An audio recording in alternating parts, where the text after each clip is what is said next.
Bismillahirrahmanirrahim. Assalamualaikum warahmatullahi wabarakatuh. Saya Romli, Ketua DPRD Lampung Utara, menyampaikan ucapan terima kasih kepada Aliansi Masyarakat Lampung Utara Anti Terorisme dan Anti Penzaliman yang hari ini beraudiensi ke DPRD Lampung Utara menyampaikan permohonan atau pernyataan sikap terhadap pemerintah Republik Indonesia. Maka daripada itu, saya jajaran DPRD Lampung Utara akan menyurati Presiden Republik Indonesia Bapak Insinyur Joko Widodo terkait permohonan kami untuk membebaskan Habib Rizik dari segala tuntutan terkait pelanggaran protokol kesehatan.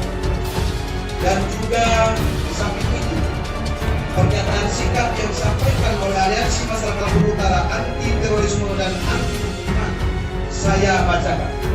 Yang pertama, fakta-fakta terjadinya diskriminasi hukum yang dialami oleh Habib Rizik dan ulama-ulama lainnya serta para tokoh oposisi lainnya yang kami menyuruhkan kepada lain yang notabene mereka semua termasuk putra-putra terbaik bangsa ini.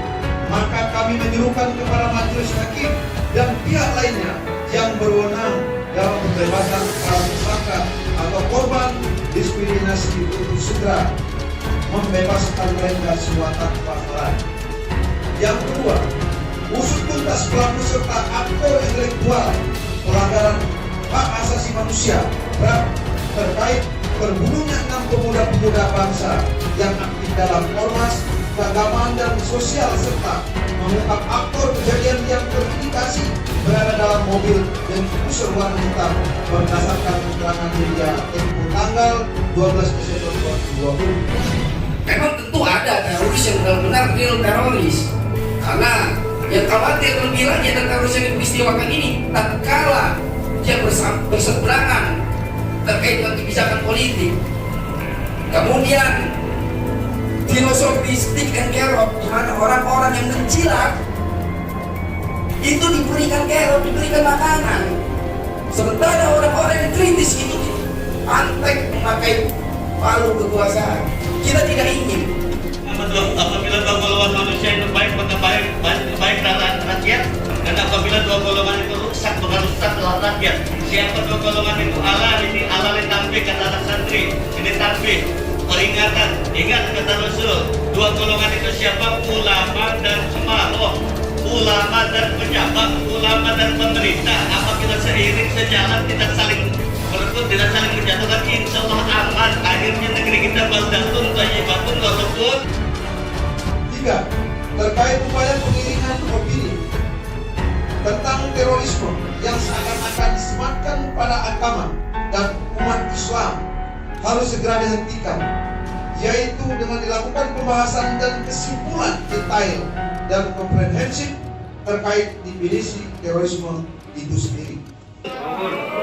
Gemah ribah loh. Sudah 3 kali ada perubahan peraturan. Pertama Perpu nomor 1 tahun 2002, kemudian undang-undang, selanjutnya undang-undang nomor 15 tahun 2003, kemudian terakhir undang-undang nomor 5 tahun 2018. Kenapa saya katakan demikian? Karena apabila kita lihat yang punya godam kekuasaan, yang punya kewenangan untuk menentukan siapakah dia yang berhak ditentukan dia teroris atau bukan, itu hanya satu tafsir. Nyalai KUHP, cara penangkapan. Menyusulkan ada yang direvisi, ya kan? Mungkin kita berharap Bapak Ketua bisa membacakannya itu secara mungkin tidak begini oleh para tokoh-tokoh ini.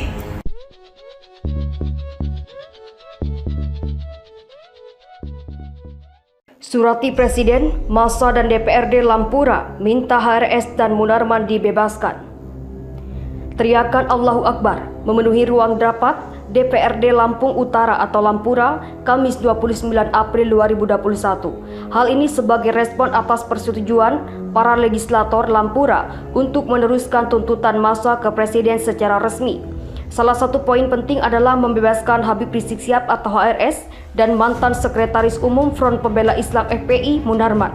Massa mengatasnamakan Aliansi Masyarakat Lampung Utara atau Lampura, anti terorisme dan anti kezoliman. Beberapa anggota DPRD Lampura yang dipimpin Ketua Dewan Romli kemudian menerima perwakilan massa di ruang rapat. Dia berjanji merespon tuntutan massa dengan cara membuat surat resmi untuk disampaikan ke Presiden Jokowi. Pernyataan dan bersurat kami ke Presiden ini merupakan proses mengadu antara rakyat dan pimpinannya. Karenanya ini bukan merupakan kesalahan, ujarnya diamini Wakil Ketua DPRD Denny Sumirat. Romli mengkritisi penangkapan aktivis dan praktisi hukum Munarman dengan tuduhan teroris oleh Densus 88. Polisi harus bisa membuktikan kesalahan Munarman. Jika tidak terbukti, dia harus dibebaskan, ujar Romli yang juga aktivis 98 disambut teriakan takbir dari massa. Turut hadir dalam ikrar pernyataan tersebut anggota fraksi Partai Demokrat, Nasdem dan PKS. Kita akan kawal surat yang akan disampaikan ke Presiden, ujar M. Nuzul Setiawan dari fraksi Demokrat. Audiensi yang dihadiri perwakilan aparat keamanan dari Polres dan Kodim Lampura ini dilaksanakan dengan protokol kesehatan atau prokes. Salah satunya membatasi jumlah peserta yang hadir dalam audiensi. Ustadz Joko sebagai perwakilan dari para ustadz di Lampura mengaku teringat dengan filosofi Jawa, yaitu ngalah, ngalih, dan ngamuk. Menurut dia, umat Islam Indonesia sudah banyak mengalah dan juga ngalih. Jangan sampai umat Islam Indonesia masuk fase ketiga, yaitu ngamuk. Khawatir nantinya Indonesia akan menjadi Suriah kedua, ingatnya. Habib Muhsin, perwakilan dari para habaib sekaligus pengasuh pondok pesantren di Lampura, meminta para santri untuk merangkul seluruh umat Islam. Menurutnya, para santri dan lingkungan Ponpes saat ini sangat khawatir kalau nantinya komunis berkuasa di Indonesia. Karena jika hal itu sampai terjadi, maka merekalah yang jadi korban. Salah satu perwakilan mahasiswa dan HMI menilai saat ini jelas terjadi kezoliman terhadap HRSDKK yang sekarang dipenjara. Sementara di sisi lain ada pernikahan seorang artis yang malah dihadiri oleh presiden dan pejabat negara lainnya. Dekan Fakultas Hukum Universitas Muhammadiyah Kota Bumi Suwardi sebagai perwakilan dari kalangan universitas di Lampura kemudian membacakan pernyataan sikap massa. Yang pertama, fakta-fakta terjadinya diskriminasi hukum yang dialami oleh HRS, ulama serta para tokoh oposisi lainnya yang notabene mereka semua termasuk putra-putra terbaik bangsa ini. Maka kami menyerukan kepada majelis hakim dan pihak lainnya yang berwenang untuk segera membebaskan semua tersangka atau korban diskriminasi tanpa syarat.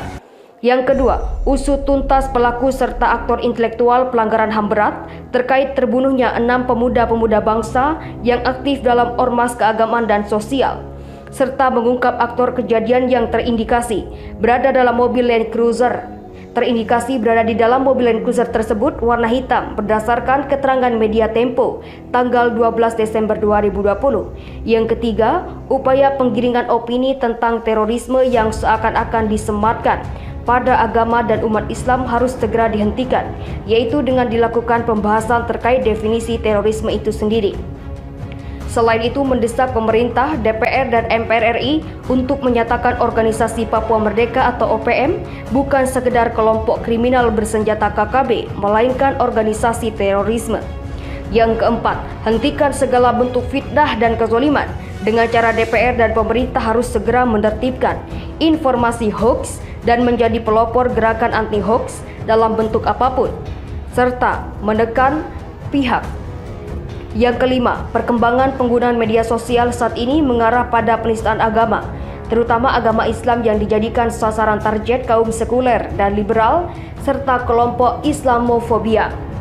Maka kami mendesak pihak DPRD Lampura agar proaktif, meminta ketegasan aparat kepolisian dan kejaksaan untuk segera menuntaskan kasus-kasus penistaan agama dan tidak membuat perkara hukum tersebut berhenti. Kasus ini seperti pada Ade Armando, Denny Siregar, Victor Laiskodat, Permadi Arya atau Abu Janda, dan Joseph Paulza. Yang keenam, menolak peraturan pemerintah nomor 57 tahun 2021 tentang standar nasional pendidikan yang ditandatangani Presiden Joko Widodo pada 16 April 2021 yang menghilangkan pendidikan Pancasila dan perguruan tinggi. Karenanya anggota DPRD seluruh Indonesia dan DPR RI untuk mengingatkan Presiden RI agar mengembalikan kurikulum tersebut sesuai dengan peraturan perundangan yang sudah ada. Ini demi tercipta dan terpeliharanya rasa nasionalisme bagi generasi penerus bangsa yang berketuhanan, berperi kemanusiaan, memiliki rasa persatuan, berjiwa bijak dan berkeadilan sosial.